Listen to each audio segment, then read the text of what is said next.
How's it going, everybody? Welcome back to Talking Blue. I'm your host, Nick. You're listening to episode 7, where today we're going to recap the Dodgers National Series that just finished. The Dodgers dropped 2 out of 3 once again. They go 2-4 on this road trip, so not a great road trip. But we're going to get into all of that, all 3 games.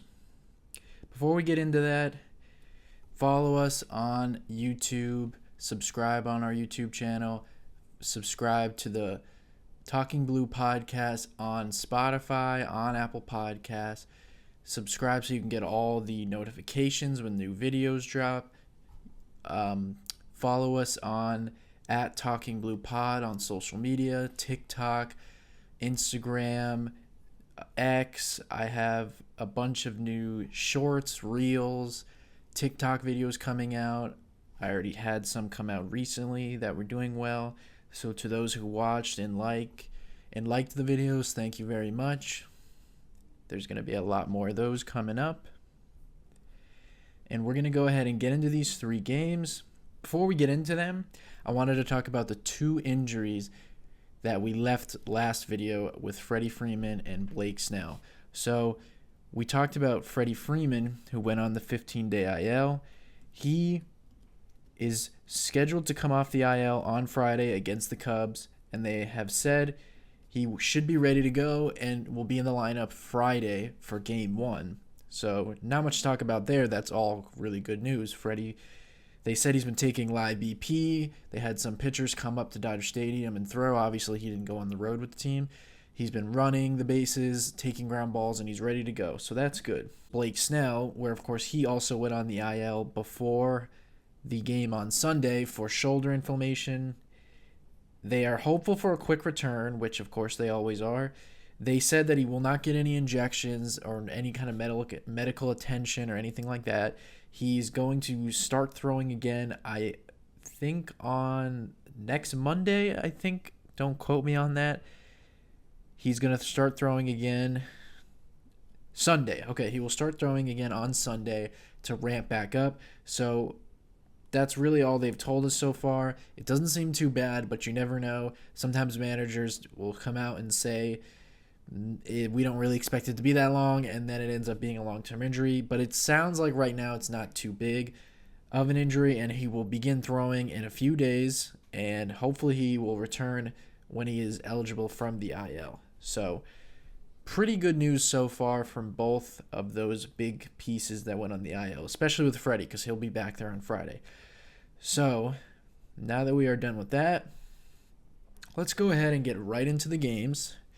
We're going to start with Game 1 that was on Monday, April 7th.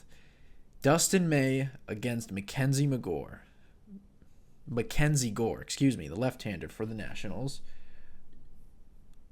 We're going to get into that game. Right away, in the bottom of the first inning, there was Dylan Cruz hit a line drive up the middle, a couple runners on base. That got past Mookie Betts. It was a hard hit ball. They originally called it a hit, and then it was changed to an error on Mookie. So an error on Mookie puts the Nationals up 2-0. So we'll skip ahead to the third inning where Shohei Ohtani hits his 4th home run of the year off Mackenzie Gore, left on left, which you like to see. The ball initially looked like it was crushed off the bat. It actually just barely got out, but 101 off the bat. So the Dodgers tie up the game 2-2. In the third inning, Dustin May allowed some base runners. Nathaniel Lowe singles to right field. That brought in Luis Garcia, put the Nationals up 3-2. Later in the game, Nationals up 3-2. James Wood, who we will talk about, and you'll hear his name a lot throughout these 3 games, he comes up to the plate against Anthony Bonda, and he homers to dead center, almost left center. A bomb. Puts the Nationals up 5-2, so they create some distance from the Dodgers. Mookie Betts in the 8th inning, he singles up the middle to bring in Michael Conforto to make it a 6-3 game. Right after that, Will Smith comes up. He drops in a single to center field, makes it a 4-6 game. The Dodgers would have some runners on later in the 9th inning. The Nationals brought their closer in the 8th inning to try to get the first win of the series. And the Dodgers did rally. Max Muncy doubles in this inning, and Shohei Ohtani walked, but Mookie Betts came up and grounded out to end the game. And Finnegan gets the save for the Nationals. The Dodgers, like we have seen in a couple of their losses, continue to battle to the last out, but they lose the game. They lose by a final score of 6-4. Go through the pitchers really quick. Dustin May for 6 innings. Anthony Banda went one of a third, just 0.1. And then we have Matt Sauer pitched 1 2/3 inning. That was all the Dodger pitchers from the game, and we'll talk about the game right now. Mackenzie Gore looked pretty good for the Nationals. He kind of shut down the Dodgers for a little bit. They were able to score the 2 runs on the Ohtani home run, but he went 6 innings, 5 hits, 2 earned runs on the home run, only 1 walk from him, and he had 7 strikeouts. He is a pretty nasty pitcher. Heard his name for a long time. He was a top prospect for a while, so he gets the win in this game. So we're going to talk about Dustin May from this game. We'll talk about him. That's what we'll mainly talk about from this game. Of course, the Dodgers, like I said, lose. Not much to talk about from the offensive side. Like I said, they rallied at the end of the game. Ohtani homered. Ohtani almost hit for the cycle in this game. He was a double short, I believe, of the cycle. He has 3 hits in the game, 2 RBIs. But other than that, Mookie Betts had a hit. Like I said, Will Smith had a hit. So Tommy Edman had a hit. So we're going to talk about Dustin May in this game. We talked about his first start a couple podcasts ago. He gets ready for his second start. Through 86 pitches, I'm going to give his final line right here. 6 innings pitched, 3 hits, 3 runs allowed, only 1 unearned because, like I said, there was an error. He had 3 walks, only 1 strikeout. But not a bad performance from Dustin May. Like I said, he only allowed the 1 earned run, so his numbers on the season look pretty good so far. Like I said, only had 1 strikeout, and there was only 2 swings and misses in the entire game. But there were some interesting numbers on Dustin May in this start. Like I said, went 6 innings, 86 pitches in the game. 86 pitches. Dustin May threw 56 strikes. So there were times throughout the game where he was struggling with his command a little bit, and he obviously wasn't getting much swing and miss. But we talked about in his first start how obviously it was his first start in a long time. The velocity had come down, but that was expected, and the velocity is not in a bad area or anything like that. In this game, he averaged 93.8 on the sinker, which is his most often used fastball. I averaged 95 on the four-seamer. And he did continue to use the sweeper as his most often used pitch. He did that in the first game.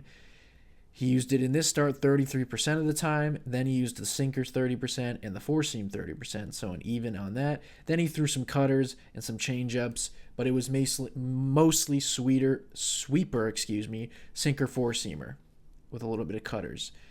And the sweeper continued to have good numbers on it.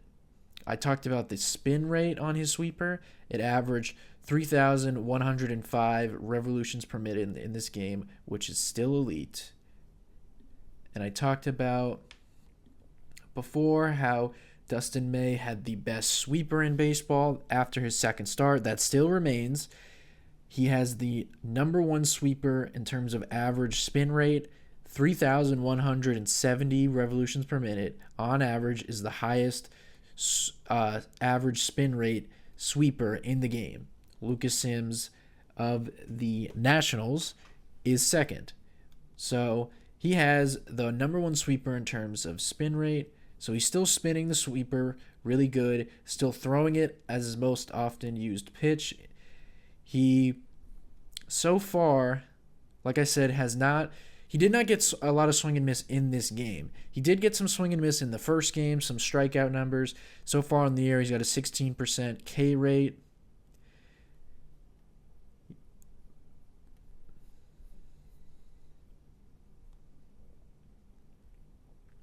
But when we talk about his individual pitches, he's got a 28.6% whiff rate on that sweeper. And like I said, he continued to throw it as his most often pitch. So that is really cool. I like that he's used it as the number one pitch, considering that his velocity has come down. He has gotten decent whiff numbers on that individual pitch. So I think if he continues to throw that as his primary pitch, his swing and miss numbers will be okay. Again, I talked about how as a sinker ball, he's not gotten a ton of swing and miss throughout his career. There was really only 1 year where he got some good swing and miss. Again, he doesn't need to average, and he doesn't need to get crazy whiff numbers, swing and miss numbers, strikeout numbers, anything like that, because so far he has really good ground ball numbers. Dustin May so far in 2025, 83rd percentile in ground balls, which is really good. So he's keeping the ball on the ground. And like I said earlier, talking about his individual pitches, the sweeper so far has a batting average against of 0. So nothing against the sweeper so far, and it's an expected batting average of 213. No slug, expected slug of 278. So there's no slug, no contact against the sweeper so far. It's been very elite, like I said. It's spinning better than anyone's in baseball. He's gotten decent whiff numbers on it so far. Again, those numbers came down after this start where he only got 2 swings and misses in the game. As you see in one of the videos, one of the swings and misses he got was a really nasty back foot sweeper to a lefty. The ball was moving a lot. And before we close the book on Dustin May, I wanted to talk about some of his horizontal movement. We talked about in the previous podcast with Alex Vesia. We'll talk about it with some other guys in this podcast about the induced vertical break, which is a number that you really look at with four-seam fastballs. Dustin May, of course, is his most used fastball, for the most part, is his sinker. Everyone knows that he's got the nasty sinker with a ton of movement. I talked about that. And I just wanted to give this number where previously I've talked about Alex Vesia having the best vertical break on a four-seamer in the game. Horizontal break, so obviously the ball's moving horizontally as opposed to vertical break. Sinkers, Dustin May throws a sinker. He has the 6th highest sinker in terms of average horizontal break in the game right now. Obviously, it's only 2 starts, but Sandy Alcantara is number 1. Alec Jacob is a reliever for the Padres. He's number 2. Emerson Hancock. Michael King for the Padres, big sinker baller. Calvin Foucher of the Marlins. And then Dustin May is number 6. His sinker so far is averaging 19.3 inches of horizontal break. So the sinker is moving all over the place. I'll show the video where in this game there was a sinker he threw to Paul DeYoung, a sinker inside that he fouled off that had 25 inches of horizontal break. I saw it on TV and immediately looked up the number, 25 inches of horizontal break. I was really curious. I couldn't find it exactly, but I wanted to find not necessarily all-time numbers, but individual pitches, like one pitch, the highest amount of break on a pitch, not on average. So I wanted to see if that was the highest, if there's been anything higher than 25 inches on a pitch. So that's really nasty. So even though Dustin May's velocity has come down, he still has a ton of movement and spin on his sinker and on his sweeper, which is really good. And he really seems to be relaxed out on the mound. He's not trying to throw too hard. His mechanics are under control, not maxing out, and he's still averaging about 94 miles an hour on the fastball. On the year, Dustin May is averaging 94.2 on the sinker, 95.2 on the four-seamer. Did see more 93s in this start than you're used to from Dustin May, which there's nothing wrong with, of course. Did max out on the sinker. Maxed out at 96.2 in this game, so he was up to 96. Like I said, averaged 93.8, which was slightly down from his first start, but did average 95 miles an hour on the four-seamer. Maxed out at 96.1 with the four-seamer. So another positive start for Dustin May. Of course, like I said, he did not get a lot of swing and miss, So we'll see if in his third start some of the swing and miss numbers come up. I think they will because of the numbers I'm seeing with his sweeper. His sweeper is elite, has elite spin. I think if he can find a little bit better command on the sweeper, the swing and miss numbers will go up, and Dustin May will continue to rise to that elite pitcher that we've always wanted to see him as. His sweeper has good numbers on it, but sometimes he loses command on that pitch. It moves so much, and he's such a big guy that, and his hand speed and arm are moving so quickly that sometimes the ball slips out of his hand. That actually happens a lot throughout the game with him a lot. So if he can control that pitch a little bit more and have the release point more intact throughout the start, the numbers are going to be even better. And like I've said, they've already been pretty elite. So like I said, positive start for Dustin May. Would like to see more swing and miss, but he's keeping the ball on the ground, and his individual pitchers look really good. The last thing I'll just note about Dustin May is the sinker has a batting average against of 200, an expected batting average of 298. So maybe he is getting a little bit lucky with the sinker, an expected slug of 421. He doesn't have great exit velocity numbers, especially in this game. He gave up some hard hit balls. So again, when you're a pitcher that's gonna give up more contact than you're gonna versus striking out batters, you'll have hard hit balls, and hopefully the defense backs him up. Like we said, we saw in that first inning, it didn't necessarily help him out. But on the season so far, through 2 starts for Dustin May, he has thrown 11 innings. He has a 0.82 ERA and an 0.91 WHIP. So he's got good numbers on the year so far. We'll see if he continues the increase in the sweeper usage and if the swing and miss numbers will come up in the next start. So that's all we'll talk about with Dustin May. And then before we go to the next game, Shohei Ohtani, of course, was just short of hitting for the cycle in this game. Played really well. He actually played pretty well throughout this series. So far, Shohei Ohtani's numbers on the year, he's hitting .315 with a .431 on base, a .593 slug, and a 1.024 OPS. So 1,024 OPS on the year so far. If you look at his Baseball Savant page, there's a bunch of red, which is really good. He's in the 94th percentile or higher in a lot of numbers and a lot of stats. And I just wanted to give some exit velocity numbers or, some metrics so far on him. It's really early and it's obviously a small sample size, but so far, Shohei Ohtani hard hit percentage in 2025, 66.7 would be the highest of his career. We'll see if he can maintain it, but the highest of his career was last year where he had 60.1.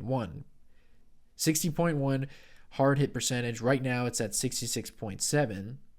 His walk percentage right now, 16.7. That would be a career high if he was able to maintain that. And all of his expected numbers are actually better than what his actual numbers are. So it shows that Ohtani's been a little bit unlucky so far this year. So look for Shohei to get hot and put up some good numbers this weekend against the Cubs. Do not be surprised if he goes off this weekend. Like I said, he's got a .315 batting average. His expected batting average is .327 based on the quality of contact. His slugging percentage is .593. His expected slugging is .648. So there's been some unluckiness so far with Ohtani. He had a couple balls in Philadelphia that were bailed up and in Washington that were knocked down because of the wind. He has a weighted on-base average, which is WOBA, of .428. His expected WOBA is .452. So a lot of his expected numbers are a little bit higher than what his actual numbers are, which is good. You don't want to see those numbers. You don't want to see the opposite of that because that shows that you have been lucky. So far, he's been unlucky, which eventually will even out, and he'll put up some really good numbers. So that is all from Game 1. We're going to go ahead and go to Game 2. Like I said, Dodgers lose Game 1, 6-4. We're going to go ahead and go to Game 2 where the Dodgers lost 8-1. We're going to breeze through this game. There's not really much to talk about. We're basically just going to go ahead and go to Game 3. But Justin Robleski comes up to make the start for the Dodgers. He was called up. Just really quick, if you don't know much about Justin Robleski, he made his debut last year in July. Struggled with the Dodgers. He's a left-handed pitcher. He, in 2024, through 36 innings, he had a 5.7 ERA. So he really struggled. He had a ERA plus of 69, which is more than 30 points below league average. Gives up a lot of home runs, so he struggled. He's got pretty good stuff. The Dodgers kind of use him as an innings eater when they need him. So in this game, James Wood right away in the first inning. We talked about him in the first game. He homers to dead center to put the Nationals up 2-0. So they get an early big lead. Keibert Ruiz later in the game, he singled, brought in 2 more. Dylan Cruz also scored on a bases-loaded walk. So that puts the Nationals up 5-0. Another sac fly, Alex Call, 6-0 Nationals. James Wood, then comes up, another home run, another bomb, his 4th home run, 3rd of this series. So Nationals are up big, 8-0. And then we'll just talk about Andy Paz homered and Kike Hernandez both homered. Some garbage time home runs. Good to see from Paz because he has struggled. We talked about that in the last podcast. And then Kike Hernandez, like I said, he also hit a solo home run to make it 8-2 Nationals. He, interestingly enough, has 4 hits on the season, and they're all home runs. So Kike's been hitting the ball hard, but he's only hit home runs. We'll talk about him in the last game with his defense at first base.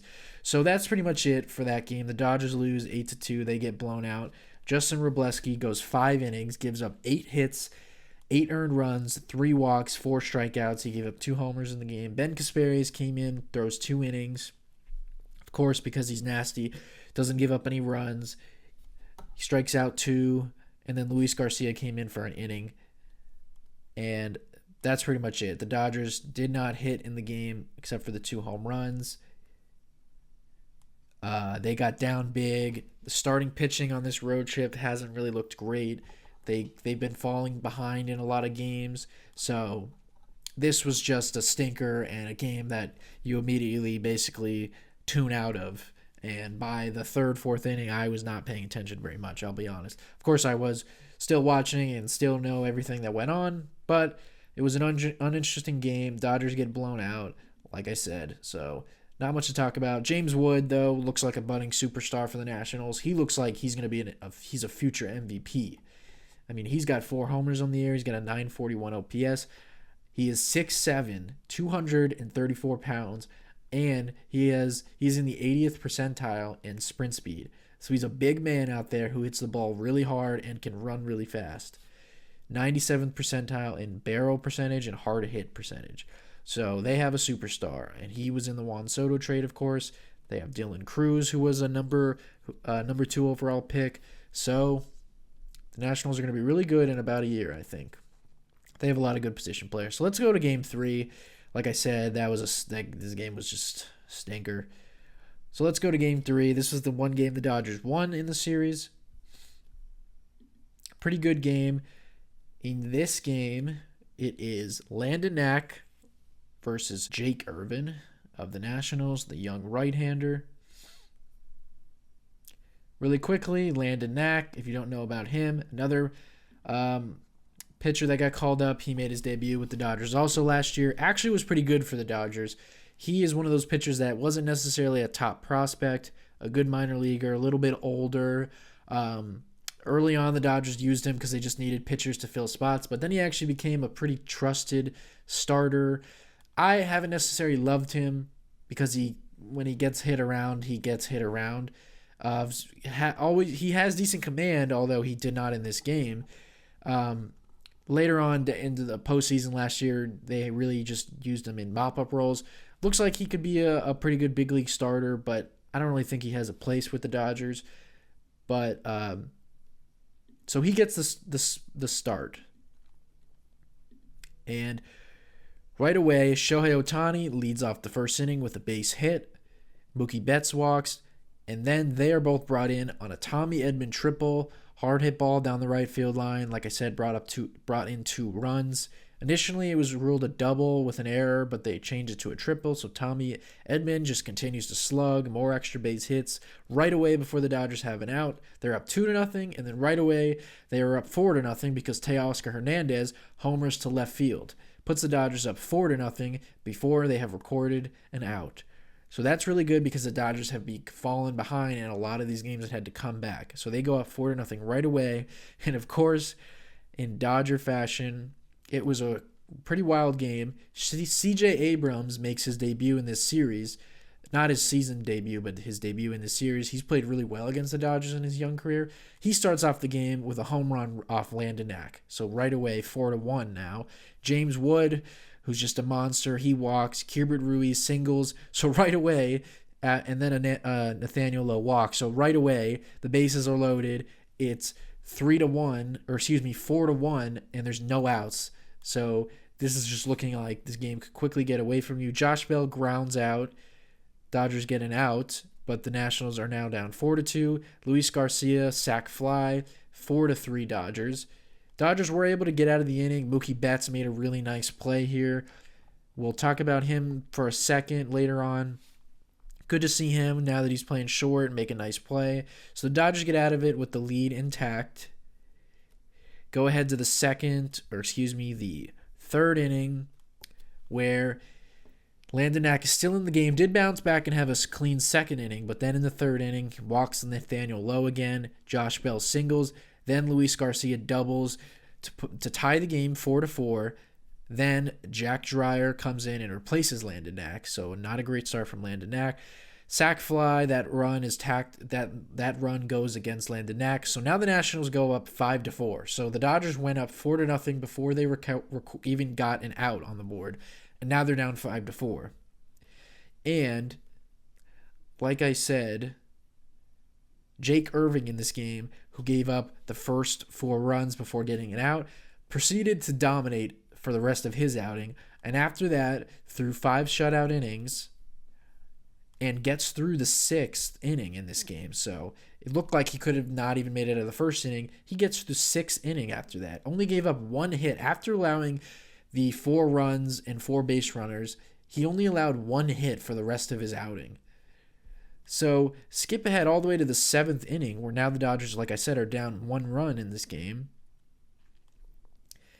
Andy Paz hits another home run to left field. This was not a garbage time home run, thankfully. Ties the game in the 7th inning, which is really nice to see from Paz, who has struggled. So he hits 2 home runs in this series.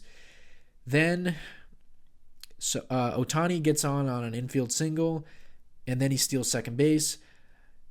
Later on, Tommy Edman walk brings up Teoscar Hernandez with 2 outs.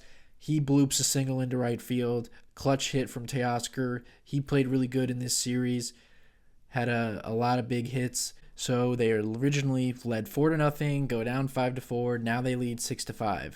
So Teo with a lot of big hits in this series. In the 7th inning, Tanner Scott comes on, who, like we have talked about, has gotten a lot of 8th inning and mostly 9th inning opportunities. Comes in the 7th inning to face the meat of the Nationals lineup.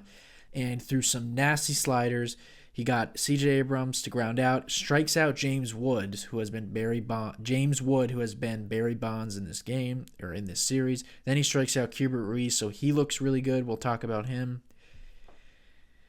Then we will go to the 9th inning, where Blake Trinan comes in to get the save. Gets a ground out for the first out. Then Paul DeJong singles on a blooper that dropped into center field. He then steals second base, and then Dylan Cruz walks. So it's first and second with the tying and go-ahead run on base. And by go-ahead run, I mean the winning run.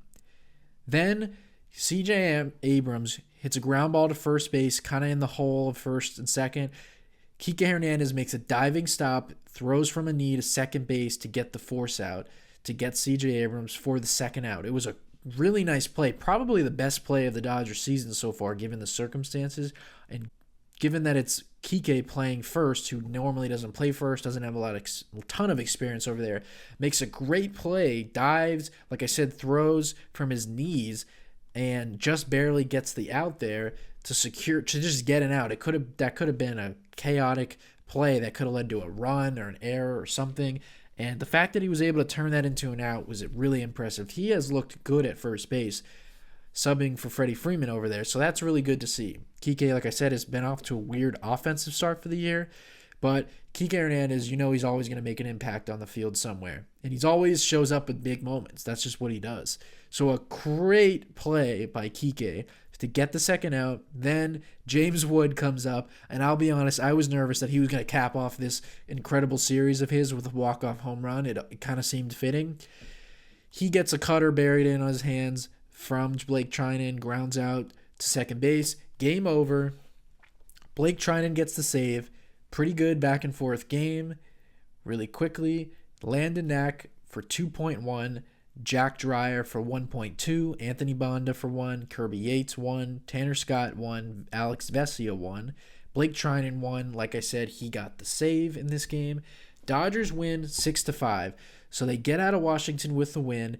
It's only their second win of the road trip, so not a great road trip from the Dodgers. But, like I said, they get out of Washington with one win. So a nice, happy home flight for the series Friday. We'll talk about this game. Not going to talk too much about Landon Knack. It's a lot to ask for him to come up and, pitch coming up from the minor leagues. You wish he could have looked a little bit better. Like I said, Landon Knack, 2.1 innings, 4 hits, 5 earned runs, 4 walks, only 2 strikeouts, gave up the home run.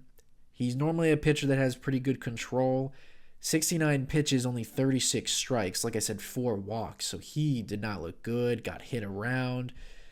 So that's kind of tough to see. Hopefully it kind of leads to the Dodgers bringing up Bobby Miller and giving him a shot with Blake Snell down. Landon Knack is, interestingly enough, is another pitcher that has really good IVB numbers, induced vertical break. We've talked about it. He averages 20 inches of vertical break on his four-seam fastball, and he maxed out at 24 in this game. That's actually pretty nasty. So he has a good four-seam fastball. He just had no command of it today. Got 3 whiffs in the game, so pretty poor outing from Landon Knack. He did not make a good impression on his first start for the year. But we'll talk about the relievers that finished out the game for the Dodgers in this game.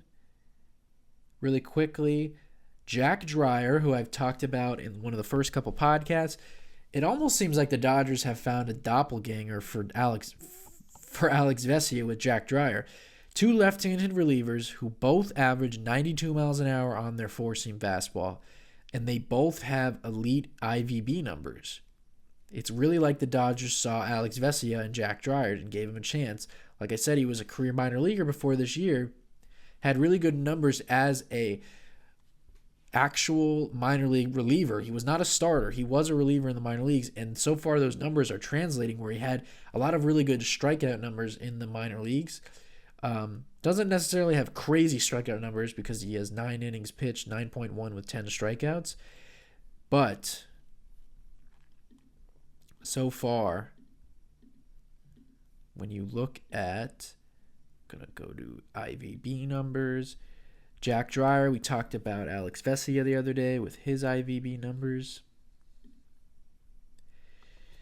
Jack Dreyer, he averages 22 inches of induced vertical break, and he maxed out at 25, just like Landon Knack. He gets a lot of swings and misses. In this game, he threw 25 pitches, and he had 6 whiffs. So he had a lot of strikeouts. He also has a pretty good slider. So I just wanted to note Jack Dreyer, who's got a 26% K rate on the year. His expected numbers against him, he's got an expected batting average of 109, expected slug of 207, expected WOBA of 152. So all the expected numbers look good, all the average exit velocity numbers. And like I said, only throwing 92 on that four-seamer. But he has a batting average against on his four-seamer of 0. It's been elite, an expected batting average of 76. No slug, an expected slug of 135. He gets 16% whiff rate on the four-seamer, and he has a 29% whiff rate on the slider. So he's got two really good pitches in the four-seamer, like we talked about with Vesia, has really good induced vertical break numbers. So even though it's only 92 miles an hour, it's a pitch that stays on plane really well and has that really good vertical movement. So up in the zone, his fastball is like an invisible fastball, like Alex Vesia, and it's very hard to hit, and it's very hard to get on top of a pitch that is moving like that. And I'll go to IVB leaders so far on the year for the all of Major League Baseball. For four-seam fastball, like I said, Alex Vesia, who averages 21.8, he has the best. Jack Dreyer is 11th in all of baseball. Jack Dreyer, who you probably never heard of before this year, is averaging 19.9 inches of vertical break on his four-seam fastball. That is nasty. So the Dodgers have two lefties in their bullpen who don't throw that hard, who get great swing and miss numbers on their four-seamer and great swing and miss numbers overall, especially Alex Vesia. And this IVB, this induced vertical break, is a really good number to look at. And like I said, he averaged in this game, he was averaging 23 inches of induced vertical break and maxed at 25. So Jack Dreyer, I just wanted to give him some run and talk about how good he's been so far. Alex Vesia also pitched in this game. He was throwing some nasty sliders up there. We've talked about his four-seamer. He's also got a really good slider. So Alex Vesia continues to pitch good. Then I just wanted to talk about the last two relievers that pitched. Tanner Scott, we've talked about a little bit before how he struggled to start this year so far. But he's got his ERA down to 3.86. Doesn't have a ton of whiffs on the year. In 7 innings pitched, he's got 6 strikeouts. But interestingly enough, Tanner Scott, who's always been a pitcher who's allowed a lot of walks, hasn't walked anybody this year. So a lot of credit to him there, that he has no walks on the year. A 0% walk rate. And the strikeout numbers will go up. And in this game, he was throwing some pretty nasty sliders. Really nasty sliders, as you can see. And he got 4 whiffs in the game. 3 were on that slider. The slider averages, in this game, it was averaging 2,596 revolutions per minute. It's kind of like a weird slider. It's not a sweeper. It's just a straight slider that sweeps right across, but it's not a sweeper or a big sweeping slider. It's like a tight slider, but it has a lot of break. Kind of like a bullet slider. And it's interesting because Tanner Scott throughout his career has bounced back and forth between, he's a 2-pitch pitcher, 4-seam fastball slider. He's bounced back and forth between using the 4-seam as his most often used pitch and his slider. Earlier, a couple years ago with the Marlins, when he started to become a good reliever, he had been on some other teams like the Orioles, always had really good stuff. Never really put it all together. A couple years ago with the Marlins, when he started to break out, he used his slider more often than he did his 4-seam. But the last 2 years, he's used the 4-seam more. And I thought when I watched Tanner Scott that the slider usage was increasing this year. It actually has not so far. He's 63% 4-seamer, 37% slider. So the 4-seam is using way more often. Not way more often, but a lot more often. And I thought by just what I see on TV that the slider usage would go up, but it actually has not. So that was just wrong by my naked eye. But the slider numbers so far, he's got a batting average against of 200, an expected batting average of 113. So some guys have gotten lucky against the slider. And he has a whiff rate of 50% on the slider. So like Yamamoto's splitter and Roki Sasaki's really elite splitter, Tanner Scott's got an elite slider, and he's got a 50% whiff rate on the year so far. And he's got a batting average against on his 4-seamer of 313, an expected batting average of 459. So that's what has been the problem with Tanner Scott early in the year, is his 4-seamer has gotten hammered, which is usually not the case because I believe last year it was the best 4-seam fastball in baseball. It had a batting average against of 134. Right now it's 313. I wonder why that is.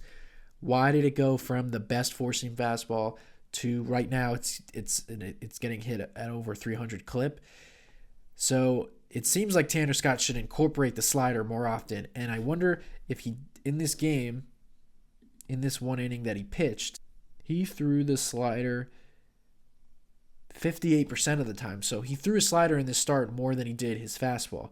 He threw 12 pitches, 7 sliders, 5 fastballs. So a 58% usage on the slider. Like I said, it has been at about 37. Yes, 37 on the year. So he did increase it in this outing. Of course, relievers, it's one inning, one appearance. So that will be interesting to see if he increases the slider, if he continues to increase the slider usage, because the four-seamers got hammered early on in the year. Again, I don't think that will continue. He's one of those pitchers that has like a low arm angle, not an arm angle, but like where he releases the ball is kind of low because he drops down a little bit, like in his legs. So that is really interesting to look at. His four-seamer has gotten hit hard, but the slider has not. He increased the slider usage in this appearance. I think he will continue that, and that will lead to Tanner Scott looking more like the reliever he's been throughout his career. Again, he does have a 3.86 ERA on the season, so not bad numbers by any means. Then we're going to go to Blake Treinen, who closed out the game. And I just wanted to note, Blake Treinen hit 99 miles an hour in this game, which is really good to see. That just shows how healthy he is. I wonder if that's probably the highest pitch he's thrown since 2021, the highest velo.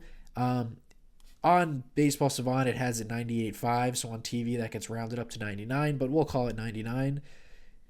He's continued to look really good so far in this year, and like we talked about in one of the first podcasts, his stuff increased in spring training. I was curious to see if that would continue throughout the regular season, and so far it has. In 2024, Blake Treinen averaged 94.6 miles an hour on the sinker. So far this year, it's up to 95.9. So basically 96 miles an hour. It's almost a mile and a half higher. So he's almost averaging 96 on the sinker. And like I said, he hit 99 in this game, like you see in the video. He's got an ERA of 3. Did give up some earned runs in that last game in Philly, which was kind of hurt by that one misplayed ball that Andy Pages had with that bad route that he took. If it wasn't for that, his ERA would be a little bit better. But he's in the 90th percentile in hard hit percentage, barrel percentage, gets a lot of strikeouts. He's continued to look good, and if his stuff is going to continue to increase, he's going to be even better than he was last year. So that is nice to see. The sweeper number, just because it's fun to look at his sweeper numbers. Sweeper is the most often used pitch. He's got a 34% whiff rate on the sweeper, which, like we said, is not far off from what Dustin May has done so far. So look out for Dustin May with those sweeper numbers. But in 2025, he's got a batting average of 214 against his sweeper and an expected batting average of 193. So there's been a little bit of luck with that sweeper. So he's gonna get even better, and he looks healthy. He's throwing harder.